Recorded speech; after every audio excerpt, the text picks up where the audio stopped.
Olá, tudo bem? Você está no canal Pedrosa Previdente e aqui nós somos especialistas nas demandas da Previdência. O estado de calamidade pública ele foi reconhecido e várias medidas foram editadas para as pessoas ficarem em casa, você sabe. Entre elas, o fechamento das atividades não essenciais. O segmento dos profissionais de saúde ele não parou e outros profissionais de frente também não pararam. Você é da área, não parou na quarentena, certo? E assim, como todos os trabalhadores considerados essenciais, tiveram que enfrentar o risco do contágio pelo novo coronavírus. E aí vem a pergunta e a indagação. Se o profissional contaminado vem a morrer, como fica? Quais são as consequências desse fato? Fique comigo e saiba tudo a respeito desse delicado tema. Antes de irmos ao importante assunto, eu quero demonstrar a gratidão a você que é inscrito no canal. Você que se inscreveu aqui no canal e ainda, além de se inscrever, ainda compartilha os conteúdos. É muito importante. Porque assim você divulga o canal nos grupos em que participa. Você é muito parceiro meu aqui. Saiba que você é um ser da luz, que efetivamente ajuda as pessoas. E quero que saiba mais ainda, quanto mais você ajuda, mais a energia do universo conspira a seu favor. Quanto mais você ajuda, mais ajudado você é. Acredite nisso. Minha gratidão. E a você, que ainda não é inscrito, eu faço um convite especial. Faça parte da minha distinta audiência, se inscreva e acione o sino de notificação. Assim você vai ficar atualizado, porque você vai ser comunicado, vai ser notificado, vai ser avisado com exclusividade diariamente sobre as demandas que afetam você. Vamos direto ao ponto. O trabalho dos profissionais de saúde nesse período de pandemia teve um acréscimo nos riscos naturais do exercício da função. Qual o risco dessa função? Os riscos contra a saúde foram elevados em muitos pontos acima do normal, em razão da escala de atendimento, que ficou o rodízio ficou muito mais forte, e pela velocidade da contaminação da população, superlotando os hospitais, os postos de saúde, os centros de triagem, os órgãos públicos que lidam com saúde e ao estar na linha de frente, o profissional de saúde, sem estar com as devidas e adequadas condições de trabalho, sucumbiu ao risco decorrente da pandemia, o de ser contaminado pelo novo vírus. A questão que me chegou, e eu respondo agora, muita gente me mandou a indagação, a informação para a gente trabalhar aqui no canal, profissional contaminado pelo vírus e que venha a morrer, como fica? Quais as consequências? Como é que é tratado isso? A medida provisória, vamos lembrar, a medida provisória 927 de 22 de março, ela fixou que a contaminação pelo Covid-19 não seria considerada doença ocupacional, a não ser que fosse demonstrado o nexo causal.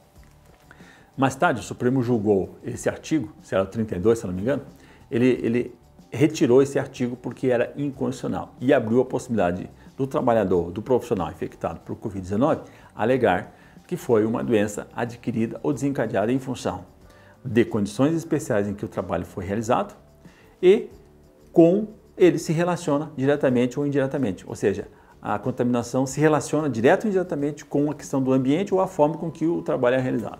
Importante ainda dizer que as medidas provisórias 927 e 936 não dispensaram as empresas de cumprir as regras e normas de segurança e medicina do trabalho. Segundo a CLT e portaria do Ministério do Trabalho, cabe ao empregador cumprir. Vamos ler aqui junto, vamos colocar aqui para você entender.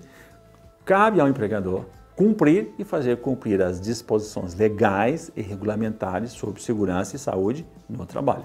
Cabe a ele a informar aos trabalhadores o quê?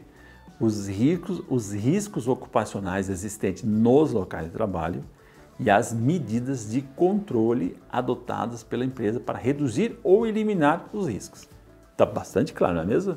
É bem claro, não tem nada complicado aí, está bem dito. Agora, no caso de uma empresa normal, que tem responsabilidade subjetiva, em havendo o contágio do vírus e a evolução da doença para a morte, se faz necessário para obter uma indenização por parte dos dependentes do falecido, comprovar a culpa da empresa pelo contágio. Responsabilidade subjetiva tem que comprovar a culpa da empresa pelo contágio. Vai ser necessário arrolar provas da negligência, da imprudência e da imperícia da empresa em providenciar procedimentos inscritos na esfera da medicina do trabalho, adequada às exigências para o enfrentamento dos riscos de contaminação pela pandemia.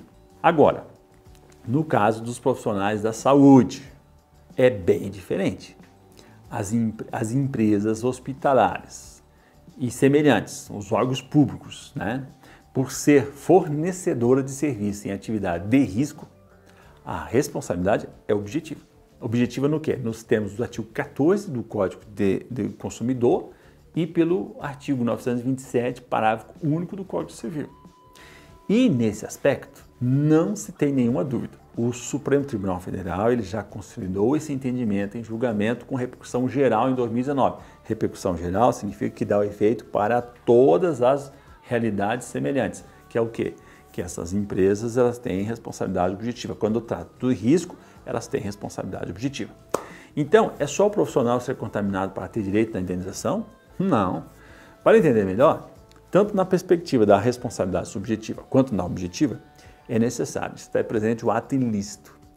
O que se dispensa na responsabilidade objetiva é a prova da culpa da empresa. E vamos dizer assim de outras palavras, na responsabilidade positiva, mesmo que a empresa forneça todos os equipamentos e realize todos os procedimentos, ela não vai conseguir elidir, ela não vai conseguir afastar o risco e a possibilidade do profissional ser contaminado no exercício de sua função. Por essa razão, é a responsabilidade objetiva. É quase como se fosse um seguro.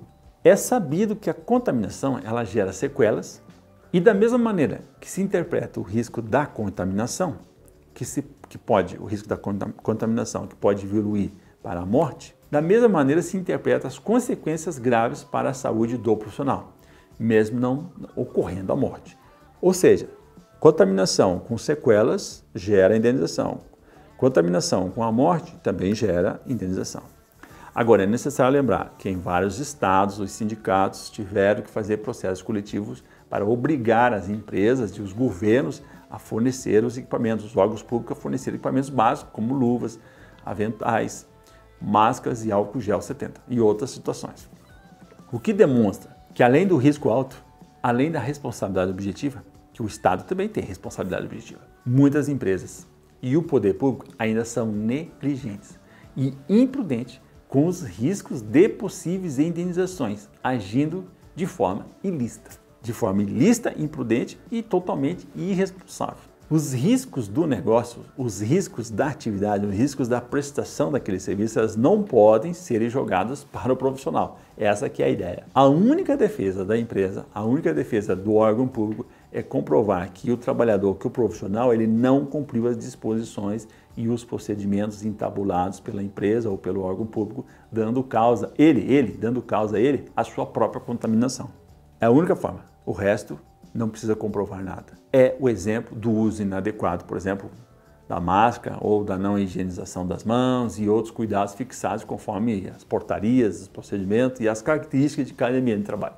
As consequências da contaminação é o quê? É o afastamento, ser considerado acidente de trabalho e com isso vai gerar estabilidade. Agora, em havendo a morte, ou o profissional conseguir sobreviver, mas ficar com sequelas, como eu expliquei, que lhe retirem a qualidade de vida que tinha anteriormente, antes de ser contaminado, ele vai gerar direito à indenização. Aí vem na tua cabeça o seguinte, qual o valor da indenização?